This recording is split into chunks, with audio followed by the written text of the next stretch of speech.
오늘은 믿음에 대해서 함께 나누는 다섯 번째 시간입니다.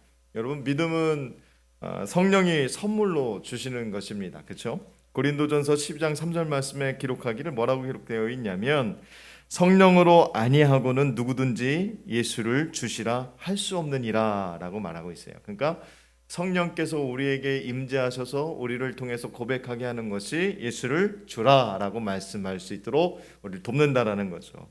로마서 8장 9절에서 이렇게 또 이야기하고 있어요. 만일 너희 속에 하나님의 영이 거하시면 너희가 육신에 있지 아니하고 영에 있나니 누구든지 그리스도의 영이 없으면 그리스도의 사람이 아니다라고 말씀하고 있습니다.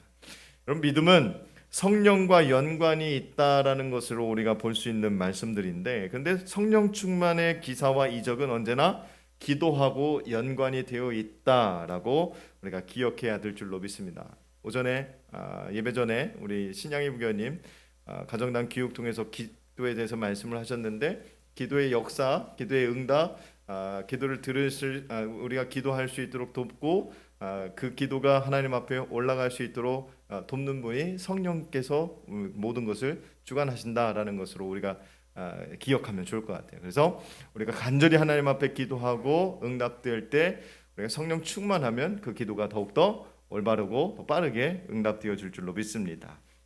만일에 베드로와 요한이 그럴 일은 좀 없겠지만 골프를 치러 다니다가 혹은 백화점에서 쇼핑하다가 길가에 앉아 구걸하는 안진뱅이를 봤다라고 한다면, 그 길가에서 담대히 예수 그리스도의 이름을 들고서 걸어가라라고 말하기가 쉽진 않았을지도 모르겠습니다.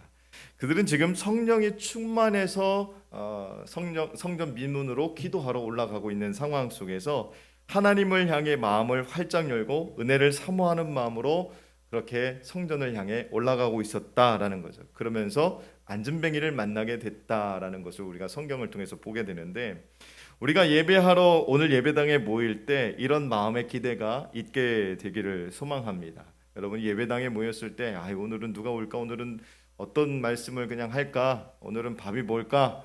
그런 것만 고민하지 마시고 우리가 기대하는 마음으로 하나님 앞에 모여 성령의 도우심을 간구하고 구한다면 매 순간이 은혜가 충만함을 우리가 고백할 수 있다라는 거죠.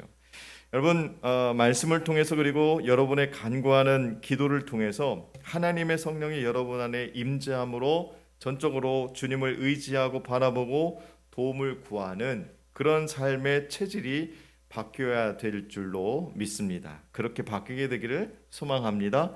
이 귀한 시간에 아무런 구원의 감동도 없이 멍하게 앉아 있다가 세상에 내던져진다면 결과는 매일 부딪히는 삶의 역경 속에서 내 몸, 내 영혼 하나 지키기도 쉽지 않은 세상 가운데 우리가 살아가고 있어요.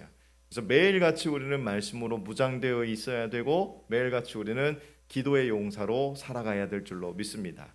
여러분, 제가 매일같이 아침마다 보내드리는 큐티를 잠시 10분 동안 꼭 묵상하시고 말씀을 들으시고 기도하시고 삶을 시작하시면 좋을 것 같습니다. 간절히 소망합니다. 그럼 여러분 삶 가운데 분명한 변화가 하나님의 도우심이 얼마나 느껴지는지를 경험할 수 있을 거라고 확신합니다.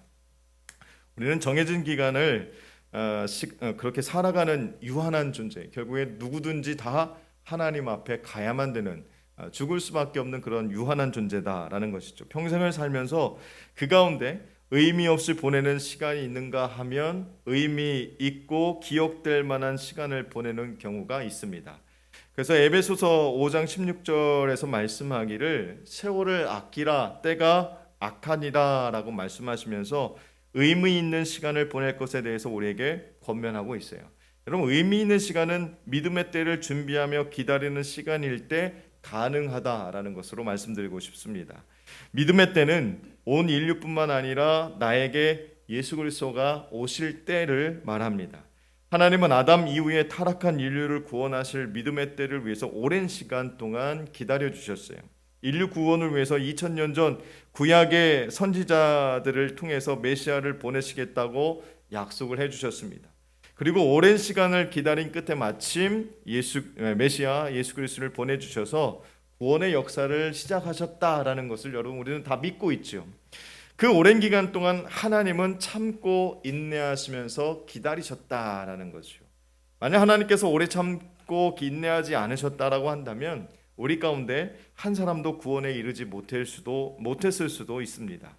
이와 같이 우리가 다른 사람들에게 복음을 전한 이후에 그들의 믿음이 변화하여 성장하기까지는 많은 노력이 필요하다라는 것을 우리가 알 수가 있습니다. 그래서 오늘 말씀을 통해서 우리가 믿음을 통한 기다림, 하나님의 때를 기다림, 이런 것도 우리가 좀 생각하면서 들어야 되겠지만, 더 중요한 것은 이 때를 통해서 하나님께서 우리에게 어떻게 전도의 사명을 통해 한 영혼 한 영혼이 주님 앞에 돌아올 수 있게 하실 것인가, 우리는 어떻게 그것을 준비해야 될 것인가에 대해서 함께 나누기를 원해요.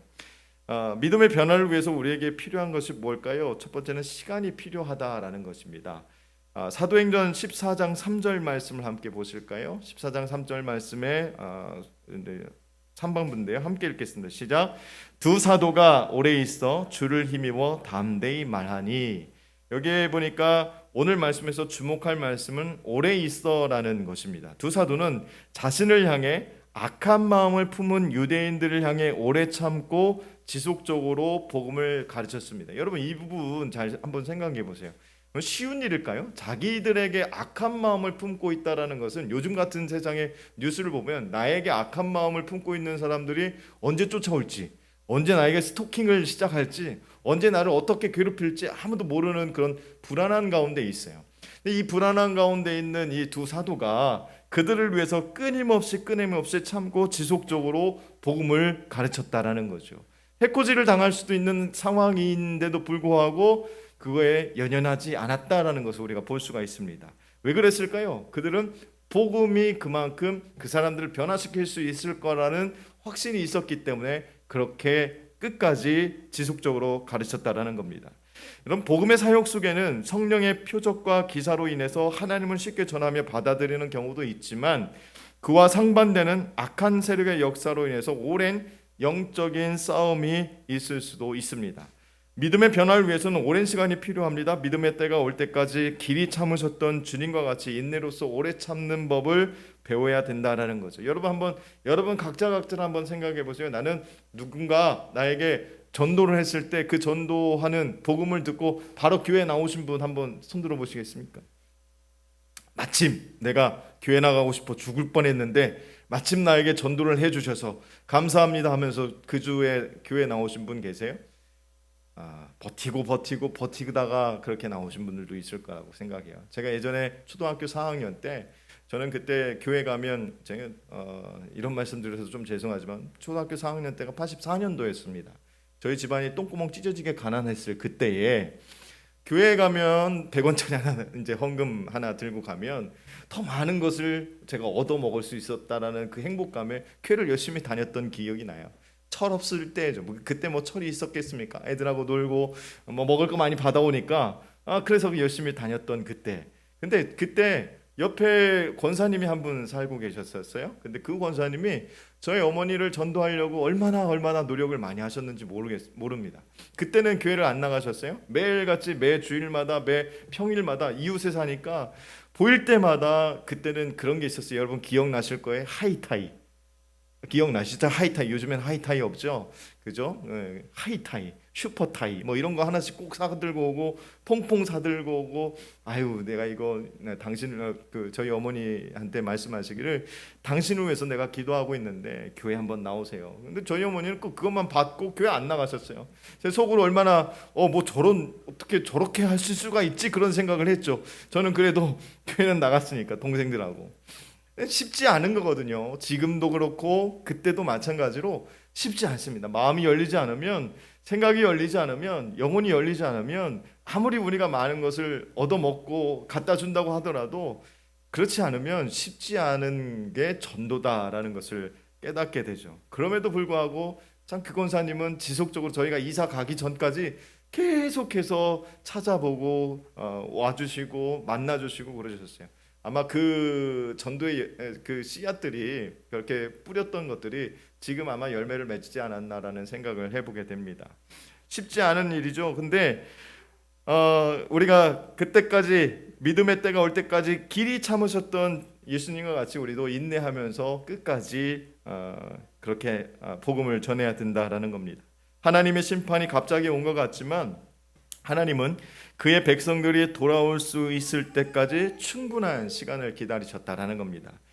여러분 베드로전서 3장 20절 말씀 한번 띄워주세요. 한번 보시겠습니다. 함께 읽겠습니다. 시작. 그들은 전에 노아의 날 방주를 준비할 동안 하나님이 오래 참고 기다리실 때에 복종하지 아니하던 자들이라.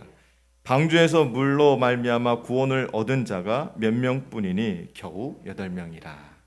여러분 이만큼 쉽지 않다라는 거. 겨우 8명 누구예요? 노아의 가족들이잖아요.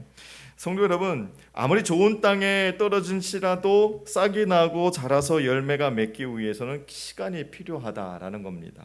우리가 뿌린 복음의 씨앗도 결실을 맺기까지 인내하는 과정이 필요합니다. 누가복음 8장 15절 말씀도 함께 읽어보실까요? 시작. 좋은 땅에 있다는 것은 착하고 좋은 마음으로 말씀을 듣고 지키어 인내로 결신하는 자니라. 그래서 우리는 관계전도를 통한 소중한 관계전도가 소중한 전도의 도구다라고 생각합니다.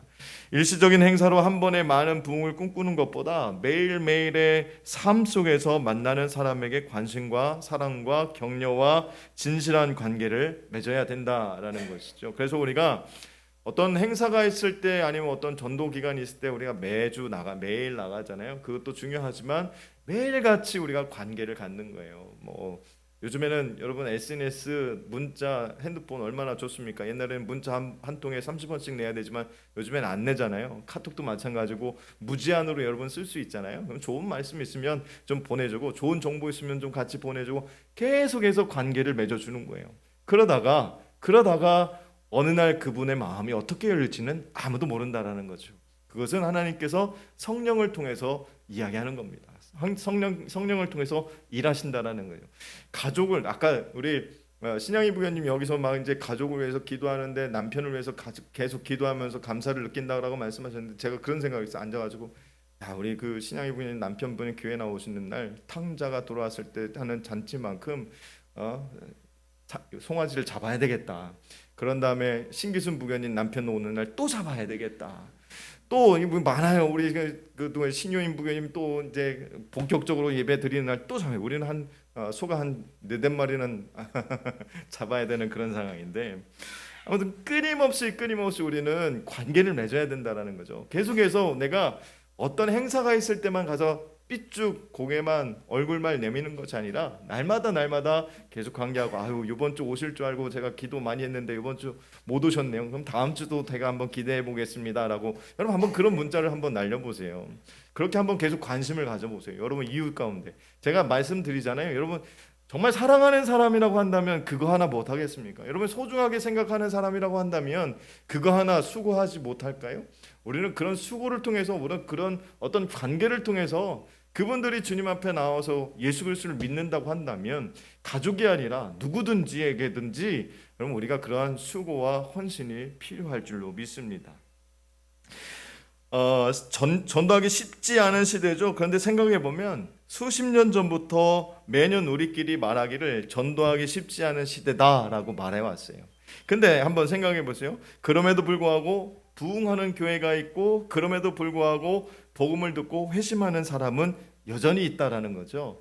무슨 얘기일까요? 하나님이 여전히 일하신다라는 거예요.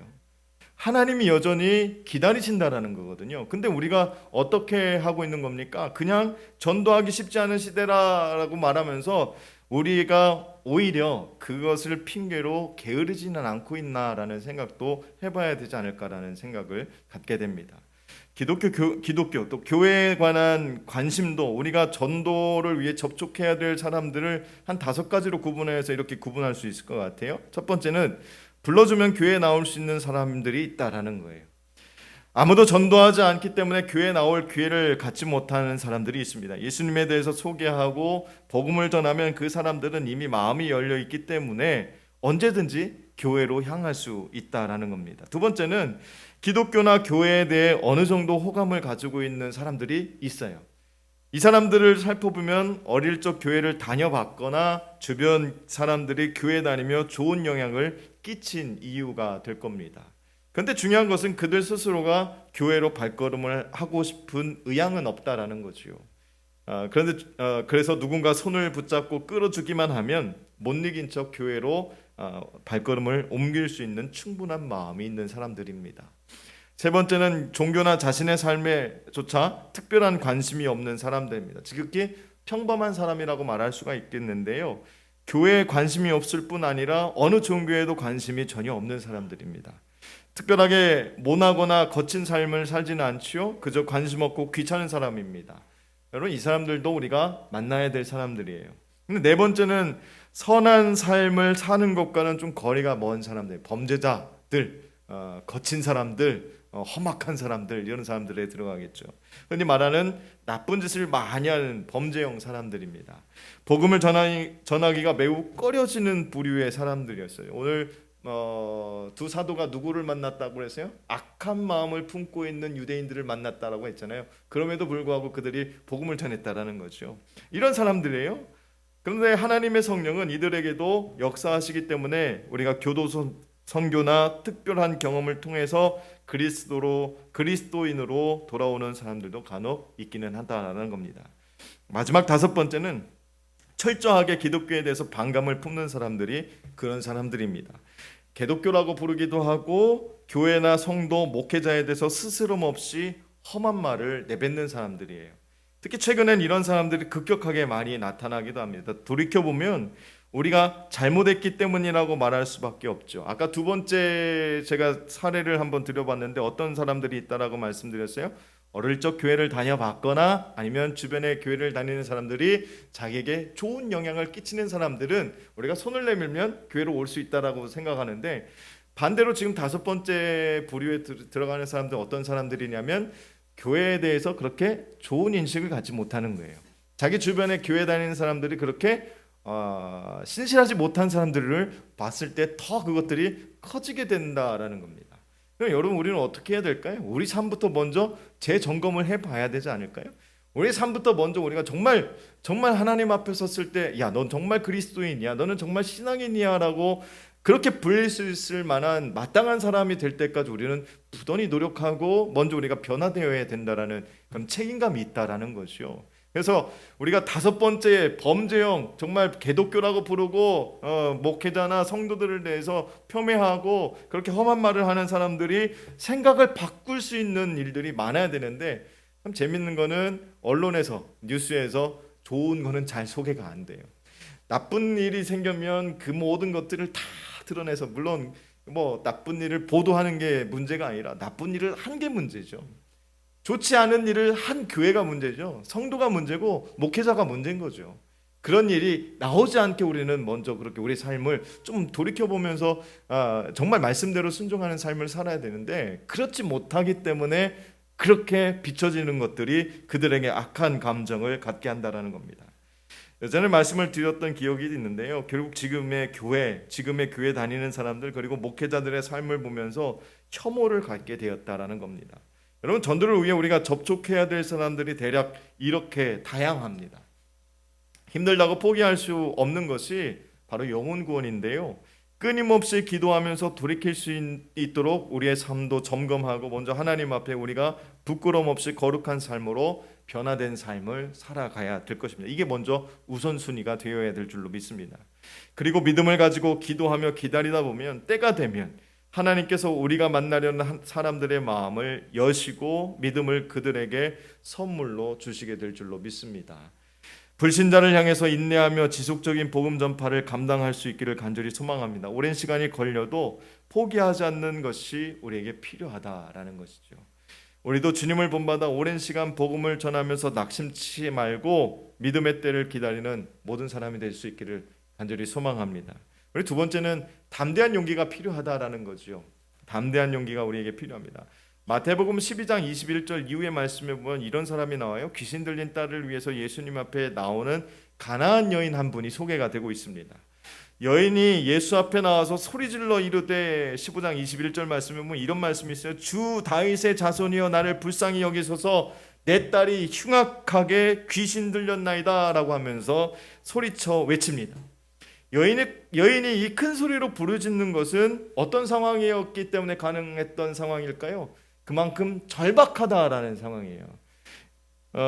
그 여인은 귀신 들린 딸 때문에 매일매일의 삶이 피폐해짐을 경험하고 있었을 것입니다. 여러분 직접 본 것은 제가 아니지만 만약에 아마 딸이 귀신 들려 있는 가운데 있는데 부모가 그 가운데 있다면 정상적으로 직장 생활을 하거나 가정에서 온전하게 쉼을 가질 수는 없었을 겁니다.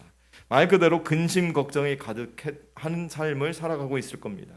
오늘 가나안 여인도 그런 와중에 예수라는 분이 귀신을 내어쫓는 능력이 있는 사람이라는 소리를 듣게 되었고 그 예수님이 지금 자기 앞을 지나가고 있다라는 이야기를 들었어요. 한번 생각해 보세요.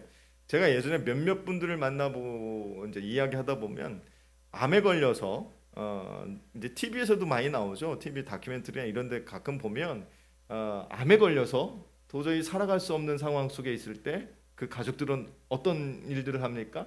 좋다는 것을 다 찾아보죠. 민간요법 뭐 아니면 산에 무슨 나물이 좋다고 그러면 그 나물 캐러 다니고 무슨 나무가 좋다고 하면 나무도 이제 잘라오고 그렇게 노력을 합니다.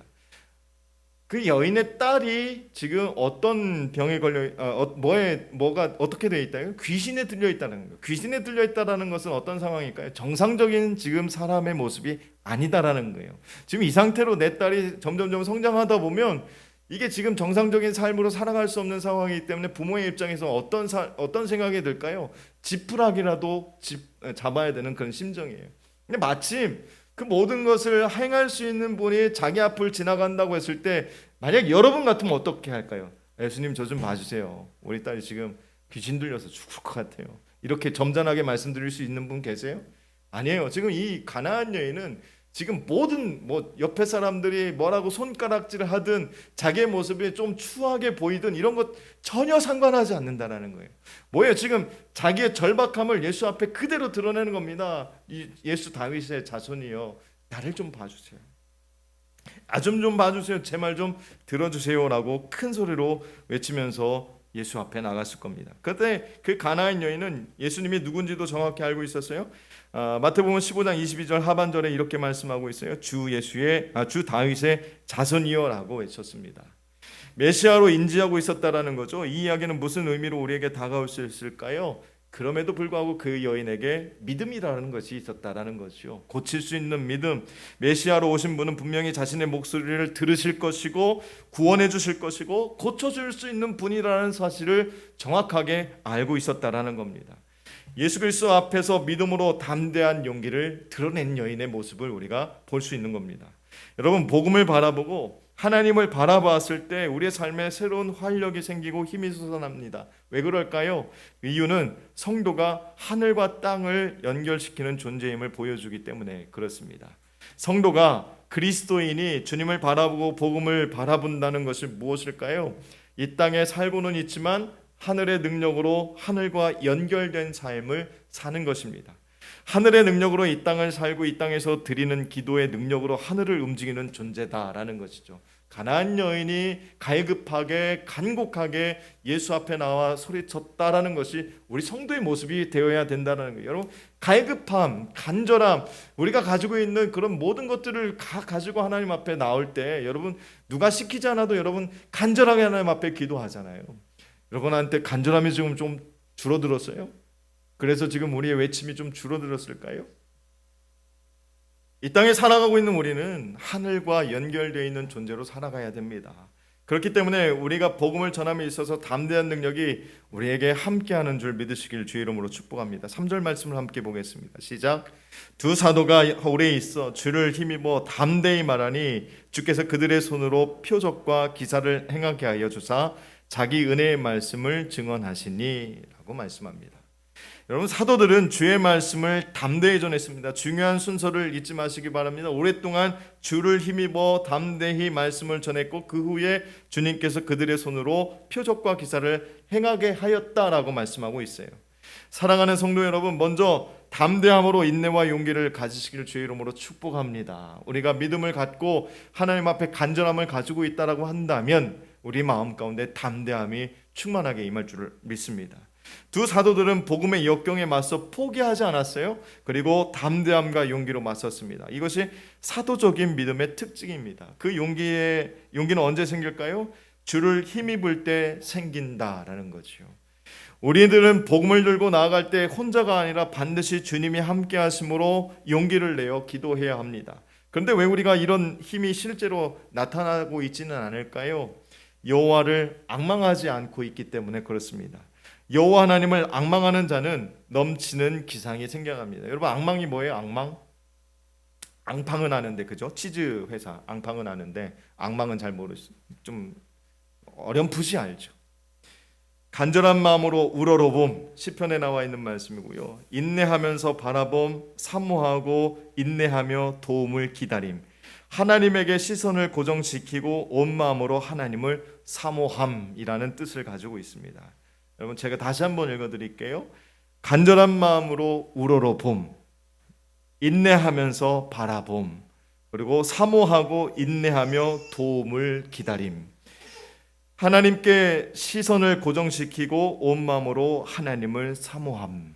여러분, 이 앙망함이 저와 여러분에게 가득하기를 주의 이름으로 축복합니다.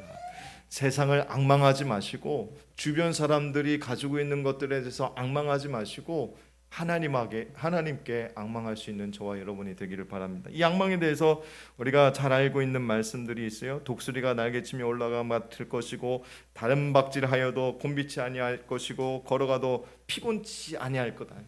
언제요? 여호와를 앙망할 때, 주님을 바라볼 때 이런 힘이 생길 줄로 믿습니다. 자꾸만 뭔가 안 풀리고 자꾸만 뭔가 내 앞에 장애물이 있고 자꾸만 내 삶 가운데 답답함이 헤어나지 못하고 있다라고 한다면 나는 지금 무엇을 앙망하고 있는지를 한번 좀 생각해 봐야 될 필요가 있어요. 나는 과연 지금 하나님을 앙망하고 있는 삶의 모습으로 살아가고 있는가? 요셉은 많은 믿음의 훈련 속에서도 하나님의 때를 기다리며 그의 믿음을 지켜왔습니다. 그는 고난의 시기를 보낸 것이 단지 의미 없는 시간이거나 고통을 위한 시간이 아니라 하나님의 때, 믿음의 때를 위하여 필요한 고난이었다라고 창세기 45장 5절 말씀에서 고백합니다. 이렇게 고백해요. 함께 보시겠습니다. 함께 읽을까요? 시작. 당신들이 나를 이곳에 팔았다고 해서 근심하지 마소서. 한탄하지 마소서. 하나님의 생명을 구원하시려고 나를 당신들보다 먼저 보내셨나이다. 요셉은 자신을 죽이려고 했던 형들의 믿음의 변화를 위해서 받은 고난을 원망하거나 원한으로 삼지 않았다라는 겁니다. 오히려 자신이 고생한 것이 하나님이 생명을 구원하시기 위해 준비된 시간, 믿음의 때를 위한 소중한 시간이다라고 고백했어요. 그러니까 어떻게 생각하느냐, 내가 지금 처한 상황 속에서 어떻게 내 삶의 기준을 생각하느냐는 분명하게 다릅니다. 그죠? 지금 이 말씀만 봐도 요셉의 생각은, 요셉이 의지하는 것은 긍정적인 하나님의 말씀이거든요. 내 삶을 이끄시는 분이 하나님이라는 것을 전적으로 인정했던 것 같습니다. 우리도 이런 인정함이 필요하다고 믿습니다.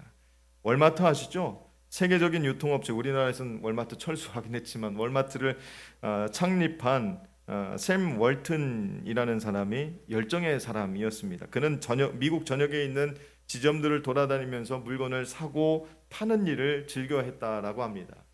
열정은 가슴 벅찬 의욕과 기쁨입니다. 사람이 마음속에 열정이 있을 때 방법이 있습니다. 그것은 마치 지붕 위로 올라가야 할 때 그때야 올라가야 한다는 목표를 세우게 되면 사람이 사닥다리를 생각해내는 것과 같은 그런 이치입니다.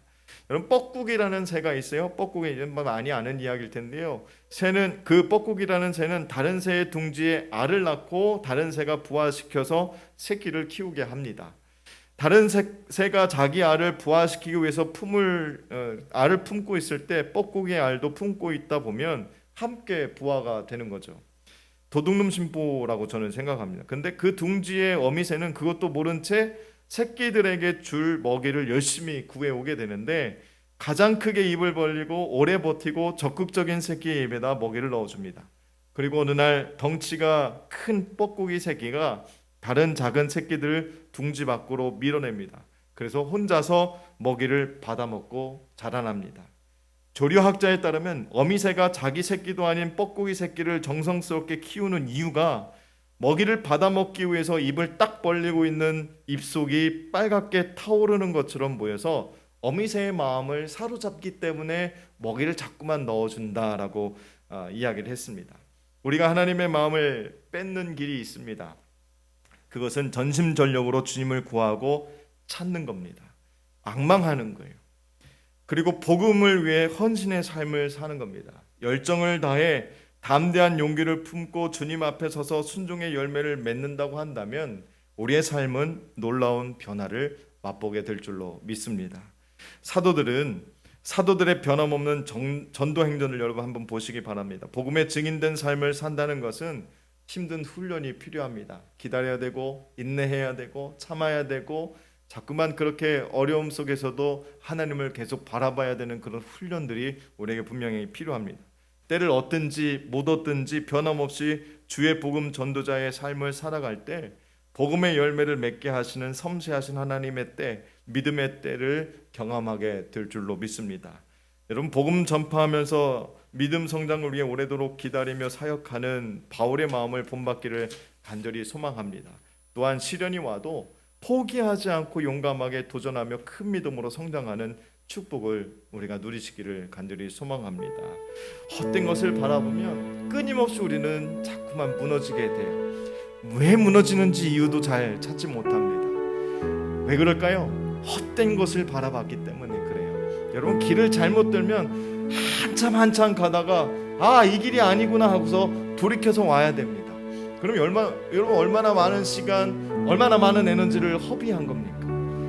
여러분, 그런 길을 가고자 하기 전에 먼저 하나님 앞에 묻고 기도하시기를 주의 이름으로 축복합니다. 우리에게 하나님께서는 좋은 길로, 선한 길로, 하나님의 길로 분명하게 이끌어 주실 줄 믿고 하나님을 바라보고 믿음으로 주님을 고백할 수 있기를